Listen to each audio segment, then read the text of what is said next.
నమస్తే అండి. ఇవాళ మరో మంచి కథతో అయితే మీ ముందుకైతే వచ్చేసాను. కథలోకి వెళ్లే ముందు వీడియోని లైక్ చేయండి. భర్త పోయి పిల్లాడిని తీసుకుని పుట్టింటికి చేరింది కమల. తమ పక్కన ఉన్న చిన్నింట్లో కమలను పెట్టారు. కమల అన్న కిరణ్. కిరణ్ భార్య కుమారి ప్రతిదానికి కమలతో తగాదా ఆడుతుంది. పట్నంలో కమల ఫ్రెండ్ విజయ జాబ్ చేస్తుంది. మా ఓనర్ ఇంట్లో వాళ్ళ పిల్లలను చూసుకోవడానికి మనిషి కావాలి కమల. చాలా మంచివాళ్ళు, నువ్వు వచ్చి చేరవచ్చా అని అడిగింది. సాయంత్రం అన్న రాగానే సంగతి చెప్పింది కమల.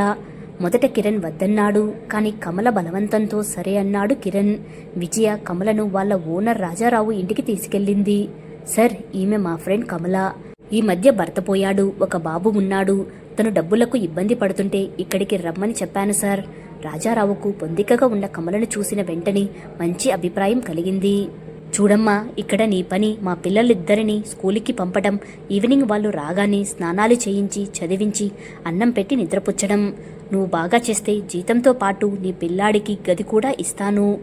నేను బిజినెస్ పనుల మీద ఊళ్ళు తిరుగుతుంటాను. పిల్లలను జాగ్రత్తగా చూడమ్మా. అలాగే సార్ అంది వినయంగా కమల. ఆ రోజే పనిలో చేరింది. వాచ్మెన్ అతని భార్య సహాయంతో త్వరగానే అడ్జస్ట్ అయింది కమల.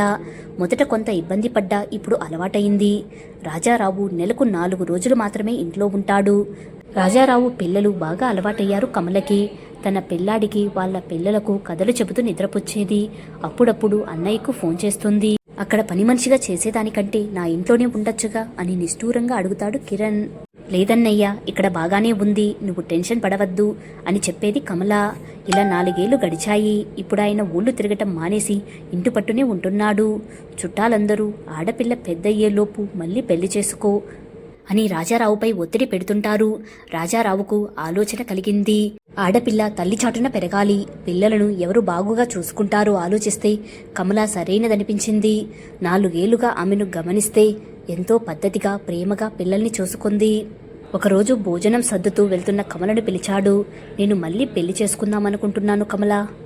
మంచిదయ్యగారు, ఇక నా అవసరం లేకపోయినా నన్ను ఏదో పనిలో పెట్టండి అంది తల వంచుకుని. నా భార్య పని ఉంది, నీకిస్తా, చేస్తావా అని నవ్వుతూ అన్నాడు. అయ్యగారు, ఏం మాట్లాడుతున్నారు? నాకు బాబు ఉన్నాడు, వాడికి అన్యాయం చేయలేను అంది కమల. చెయ్యమని ఎవరన్నారు? నా పిల్లలతో పాటు నీ పిల్లాడిని కూడా చూసుకుంటాను, ఆలోచించి చెప్పు అన్నాడు రాజారావు. ఏం చెయ్యాలో అర్థం కాక స్నేహితురాలు విజయ సలహా అడిగింది కమల. ఎన్నో ఏళ్లుగా ఆయనకు తెలుసు, నువ్వు డౌట్ పడకు, ఒప్పేసుకో, పెళ్లి చేసుకో అంది విజయ. 1 వారం తరువాత కమల మా అన్నయ్యతో మాట్లాడండి సార్ అని చెప్పింది. కిరణ్ పట్నానికి వచ్చి రాజారావును కలిశాడు. నేను మీ చెల్లిని పెళ్లి చేసుకుందామనుకుంటున్నాను అన్నాడు రాజారావు. తనకి బాబు ఉన్నాడు కదా అని నసిగాడు కిరణ్. అదేనా మీ దిగులు? నేను ఎంతో మంది పేద పిల్లలకు ఫీజు కడతాను, మీ చెల్లెల్ని కూడా నా పిల్లలుగా చూసుకుంటాను అన్నాడు రాజారావు. చెల్లెలు తలూపడం చూసి కిరణ్ సంతోషపడ్డాడు. ఒక మంచి ముహూర్తంలో గుడిలో అందరి సమక్షంలో రాజారావు కమల వివాహం జరిగింది. తరువాత పండగకు కమల రాజారావు పిల్లలతో కలిసి కిరణ్ ఇంటికి వెళ్లారు. చుట్టాలు చూడటానికి వచ్చారు. నగలతో మెరుస్తున్న కమలను చూసి అందరూ సంతోషపడ్డారు.